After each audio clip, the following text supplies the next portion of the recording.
दोस्तों, फरवरी में अगर आपने नींबू के पौधे पर ये काम कर लिए, मुश्किल से 3 से 4 काम, तो आप देखेंगे कि पूरे साल नींबू का पौधा अपने आप ग्रो करता रहेगा। और यही नहीं फ्रेंड्स, आपके नींबू के पौधे में ढेरों फ्रूटिंग और फ्लावरिंग भी होगी। आप जैसा जानते भी हैं कि नींबू के बिना हमारा दैनिक मील कभी पूरा नहीं होता, तो इसके लिए चाहे हम बाजार से खरीद के लाएं या फिर अपने गार्डन में नींबू उगा लें। साथ ही जो लोग हमारे जैसे गार्डनर हैं ना, उनकी हमेशा ये शिकायत रहती है कि हमारे नींबू के पौधे में फूल या फल आते ही नहीं है। अगर फूल लगते भी हैं तो झड़ जाते हैं या फिर फल में कन्वर्ट हो नहीं पाते। कई लोग तो यहाँ तक कहते हैं कि मेरा पौधा 2-3 सालों यानी काफी पुराना है, फिर भी हमारे पौधे में फल अच्छे नहीं आते। तो आज मैं आपको ऐसा तरीका बताऊंगी फ्रेंड्स, जिससे आपके पौधे में ढेरों फल आएंगे, ढेरों फूल आएंगे और पौधा आपका पूरे साल फूल और फल से लदा रहेगा। ये जो मैंने भी 2 वैरायटी लगा रखी है फ्रेंड्स, एक है पाकिस्तानी नींबू और एक है कागजी नींबू। टब में लगाया है पाकिस्तानी नींबू और जो पॉट है, गमला है, उसमें मैंने कागजी नींबू लगा रखा है। तो नमस्कार फ्रेंड्स, शुभी की बगिया में आप सभी का स्वागत करती हूँ।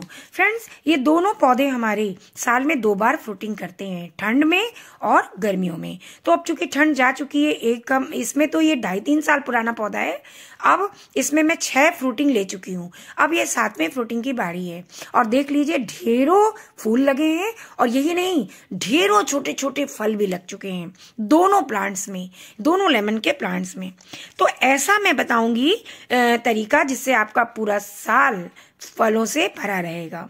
अब आ गई बात कि मैंने जो ये पहला है काम कि आप जब भी लेमन प्लांट लगाएं, उसके लिए पॉट 12 इंच से बड़ा लें। जितना बड़ा पॉट होगा, रूट्स को फैलने के लिए उतनी जगह मिलेगी और तभी वो अच्छे से फ्लावरिंग और फ्रूटिंग कर पाएगी। मैंने एक बड़ा वाला जो टब में लगाया वो 20 इंच की गहराई है, 20 इंच का चौड़ा है, 10 इंच की गहराई है। और जो बगल में एक पॉट में लगाया ये 12 इंच का गमला है। तो पहला काम तो यही हो गया कि आप अपने पॉट का सिलेक्शन सही से करें।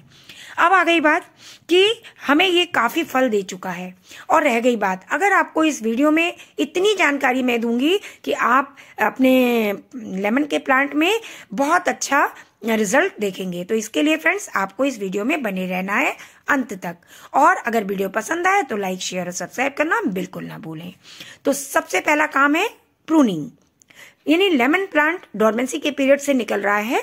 नवंबर दिसंबर ये डोरमेंसी में रहता है, यानी सुप्तावस्था में, जिसमें इसमें कोई भी क्रियाकलाप नहीं होती। तो अब जितने सूखे ब्रांच है, जो हल्की फुल्की ब्रांच है, वो सूखी हैं, उनको आप हटा दें, क्योंकि अगर आप इन्हें नहीं हटाएंगे तो इस पौधे की ग्रोथ रुक जाएगी और पौधे धीरे धीरे डाई बैक करना शुरू कर देंगे।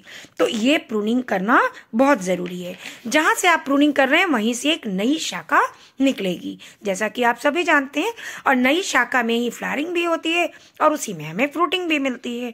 तो इसलिए सबसे बड़ी बात है इनकी लाइट प्रूनिंग कर देना। अब आती है तीसरा काम। पहला था पॉट का कि हमें अच्छी साइज में पॉट लेना है, सेकंड काम है प्रूनिंग। अब हम तीसरे काम पे आते हैं, ये है गुड़ाई।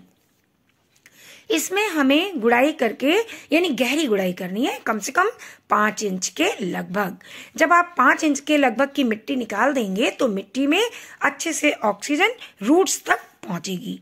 और एक बात सही है फ्रेंड्स कि जब तक आप अपने पौधे के जड़ को ऑक्सीजन नहीं पहुंचाएंगे तो पूरा पौधा ग्रोथ नहीं करेगा। तो इतनी मिट्टी, देखिए मैं दिखा रही हूँ ना, इतनी मिट्टी मुझे निकालनी है, मैंने निकाल भी दी है।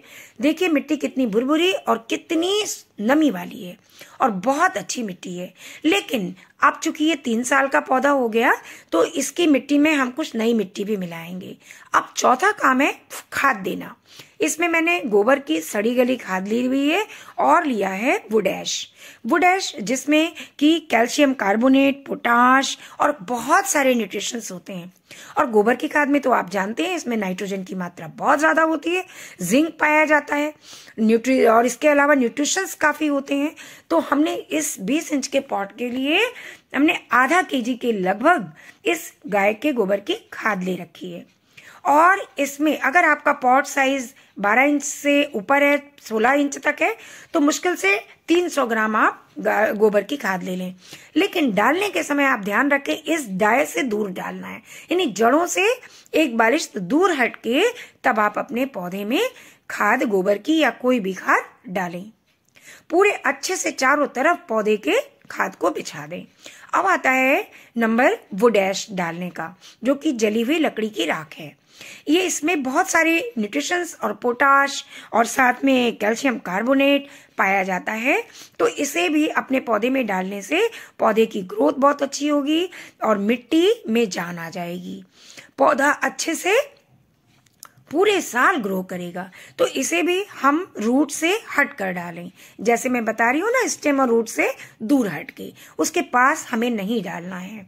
तो इस तरह पूरे चारों तरफ इसके आप राख और खाद को बिछा दें। अब आता है तीसरा नंबर कैल्शियम देने का, जिसके लिए हमने स्टीम्ड बोन मील लिया हुआ है।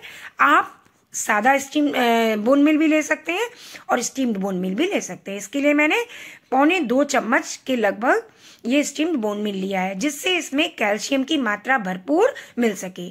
कैल्शियम यानी एक बहुत अच्छा ऑर्गेनिक स्रोत है अपने पौधों को खाद देने का। तो आपके पास अगर ये नहीं है तो सिंगल सुपर फास्फेट हो तो वो डाल दें। अब है इसको मिट्टी भरना। तो मिट्टी हम जितनी निकाल चुके हैं उसकी आधी मिट्टी नई मिट्टी मिला देंगे, यानी ये मेरा नया गार्डन सॉइल है।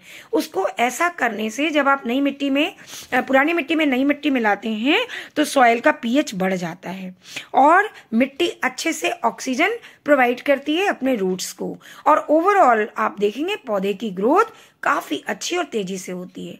अब जितने सिट्रस फूड है, जितने भी सिट्रस फ्रूट आप लगा रहे हैं उनमें रेत की मात्रा अच्छी होनी चाहिए, यानी 40:30, यानी अगर 40% खाद है तो 30% रेत होनी चाहिए। इसलिए मैं तो काफी मिट्टी मिला रही हूँ दोनों पौधों के लिए, तो उसके लिए मैं 3-4 मुट्ठी बालू मिला रही हूँ। आप अपने पौधे के हिसाब गमले के हिसाब से बालू मिला लें, यानी बालू मिला के पौधे मिट्टी में अच्छे से पौधे में भर दें। मैंने दोनों में अच्छे से भर दिया है। अब आती है एंजाइम्स देने की बारी। बिना एंजाइम्स के आपका कोई भी पौधा अच्छे से सरवाइव नहीं करेगा, ग्रोथ नहीं करेगा, क्योंकि डोरमेंसी के बाद आप पौधे में काम कर रहे हैं। तो मैंने सीविड का लिक्विड ले लिया है। आप सीविड के ग्रैन्यूल्स यानी जो छोटे छोटे बीज टाइप होते हैं उन्हें भी ले सकते हैं। तो इसमें मैंने 2 ढक्कन लिया है, क्योंकि मेरा पौधा काफी बड़ा है, पॉट काफी बड़ा है, और साथ में मेरा एक गमला और है उसमें भी डालने के लिए, तो मैंने 2 ढक्कन ले लिया है।